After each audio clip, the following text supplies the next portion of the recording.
Well, welcome back. Delighted to have in the studio with us our own Steve Johnson. Hey. And as you may or may not know, Steve went to Ecuador as a guest with Samaritan's Purse to witness the shoe boxes that many of you get involved with, called Operation Christmas Child. And every year, starting about October or so, you get these little shoe boxes and you fill them out for a boy or a girl, depending on the age. And Samaritan's Purse, Franklin Graham's group, gathers, I think their goal was 10 million this year, was it?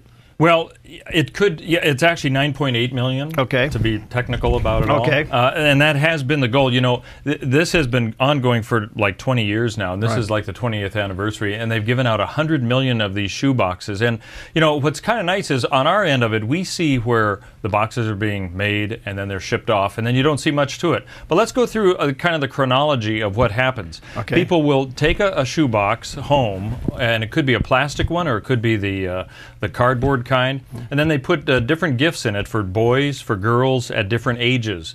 So they've got the age groups and all of that. And just in our area alone, we had about 8,000 boxes that were expected to be given out. And I know that Medford, the Dove had been the main spot for quite a few years, right? Yeah, we couldn't handle it anymore. And so now the Community Bible Church is doing that. Right. And then the boxes continue to be, they're boxed up, they're put into a truck, and then they're kind of, we don't see them.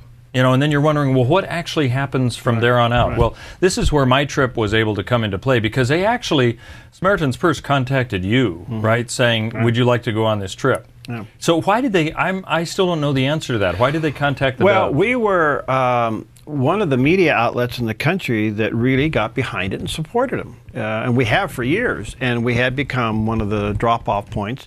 And that relationship has grown. And they wanted to send somebody. They called me, and I couldn't go. And I said, well, I'm not really the guy to go anyway. You're the news guy. You should go. And so Steve went, and of course, Samaritan's Purse paid for everything. But they wanted you, Steve, and our viewers and listeners to witness what goes on. Yeah. Okay, well, let's pick it up from here then. So the boxes are prepared, they're ready. Yeah. They've gone through and they boxed up the boxes in bigger boxes to be shipped off, and then they truck them away.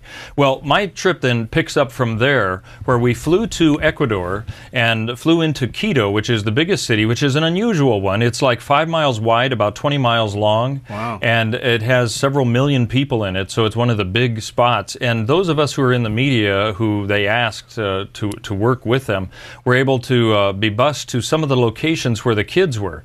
Now, we went to 2 schools, and they were public schools, which, again, I find this fascinating. Ecuador is a socialistic country, and yet we were able to go to 2 schools and give out shoe boxes to them.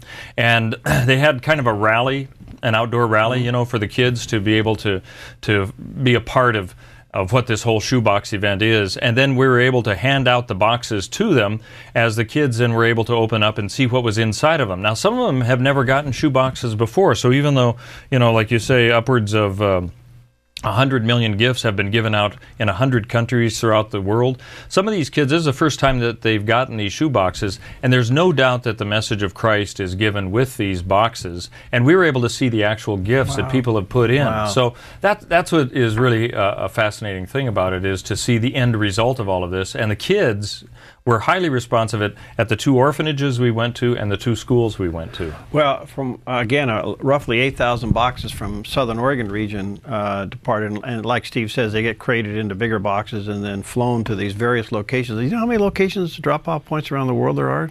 Well, they're in 100 countries, and we went to 4 of them, and they were small ones. I mean, some of the schools had maybe 200 people in them. 200 kids, but then some of the orphanages had like 40. So it's hard to tell just how many of these different drop-off points there are, but you can imagine how organized this has to be to get the boxes to them. Not only is that some of the first times that these children have ever received a Christmas present, but I think you were saying 2 of the men that were kind of like your guides were part of the program as a result when they were younger getting a box. Yeah, they were in their early 20s, and they told us, and I mean, you could tell that this was not anything contrived. This is really what they felt. When they were younger, they didn't know anything about what this whole thing was about.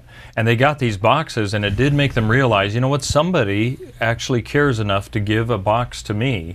And through that, they heard the message of who Jesus Christ is and the gift that he has given to us. And in turn, we're just giving a gift to a kid like this. And both of them became Christians as a result of this. Now, I find that fascinating because sometimes you see these types of events taking place and you wonder just how much of an impact does this have on a kid's life.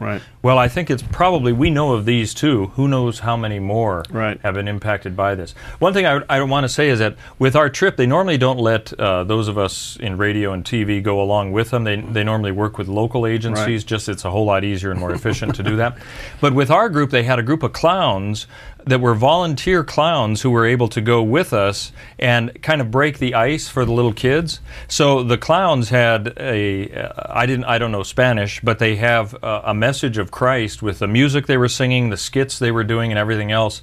And they actually, at the public schools, they had kids who wanted to accepting Christ as their Savior within their little clown act. And that was pretty amazing, because I can't imagine that happening in the United States, and yet in a socialistic country, that's able to happen here. And one of the places we were at was actually 2,000 feet above Quito. We went on this windy road. It was amazing. So you're over 10,000 feet, and the kids are bouncing around and laughing and everything, and the rest of us we're just gasping for air. But you know, we saw it time and time again when the boxes were given out. The kids were just extremely grateful for it, and with a lot of anticipation and surprise about what was going to be actually in the box. So I can say, for those of you who haven't given a box before, you can have a direct impact on these kids. And for those of you who have, I saw that impact, and we've been able to bring back some of the video to show that. Well, it's an amazing concept that's been out there for quite a few years, like you said, and Franklin Graham heads this up. I think one of the other stories that came out of this year's boxing was that, as you know, Hurricane Sandy hit New Jersey and the East Coast a couple of years ago, and a lot of children there were impacted big time. Well, as you know, they're still recovering for the most part. They're coming out of that. The kids in New Jersey put together, I believe it was 65,000 boxes. It was a whole 747 load. That's amazing. And put together those boxes, and they chartered a 747, and they flew it. The children of New Jersey and children affected by Hurricane Sandy sent those boxes as a gift to the children of the Philippines who recently came through the typhoon. And that 747 went over there, and all those children in the Philippines, 65,000 of those kids, received a shoebox from the children in New Jersey. So this thing's got really incredible residual effect to it. Well, and you know, the schools that we've shown you the pictures of where the kids were accepting the gifts, we also went to like an orphanage, and it really, we prayed with the couple, the Christian couple who was running this orphanage. It's their own personal one, and this is on the other level of the economic scale, because this was just a very, I'd say it's a poor orphanage really, and they need a lot of help and support, and this kind of thing, just even once a year, you could tell was a big plus for them to have people actually come to their orphanage and help them out that way. So it was really quite diverse. When you talk about all the different places that the boxes can be given out, one was a Christian orphanage from an evangelical standpoint, another was a Christian orphanage from a Catholic standpoint, and then 2 public schools. So there's no way of saying that, you know, there's no limitations to how these boxes can impact a child's life. Well, how did you handle seeing a kid getting a box for the first time? Well, you know, I was interested to see, is this going to be the same scenario that we see throughout? All these kids, first of all, when the clowns were up there and everything else, they were extremely attentive to what was going on and very responsive to the music and everything. The service. Yeah, I guess if you want to call it a service, that sounds so formal. But the kids were just extremely grateful. They sat there, and on the count of 3 is when they could open their boxes, and you know, some of them wanted to see what was inside of it and everything. It was one of those things where you really don't know what their life is once they leave this area, wherever it is, the school or the orphanage, but you know that these boxes have made an impact. And I'd say that's what I would take back, is that for the people who say, you know, well, every year we come out with, you know, 5 boxes and then we don't see what happens to them. It does have a very direct effect. Everything you put inside has a huge impact on those lives. Well, I just hope that next year when we announce that the shoebox's time has arrived again, that you make it an effort. I know a lot of churches do it within their Sunday school classes. I know women's group do it, men's group do it. Families do it individually. I think one of the great stories that we also see here at the Dove in the years gone by is the children of families putting together, and then those kids bringing their boxes here to drop them off. I mean, it ends up being a family effort. It's just an amazing thing, and I really hope that you get involved in it. Let me just add one more thing before we go, is that what's interesting is Samaritan's Purse now is working on saying, okay, we've got these shoe boxes that can have a highly Christian theme to it.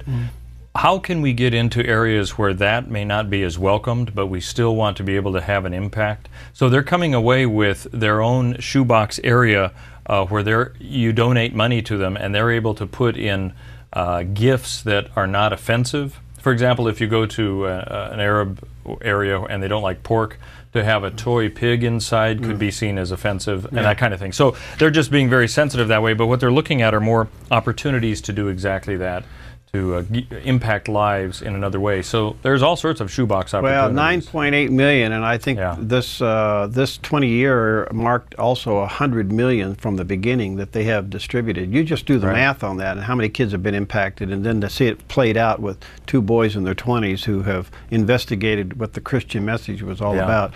Well, Steve, great. I'm glad you took a few moments to share that with us, because next year it'll even be bigger, huh? Yeah, well, I'm sure they're expecting that. All right. All right, we'll take a quick break. We'll be right back.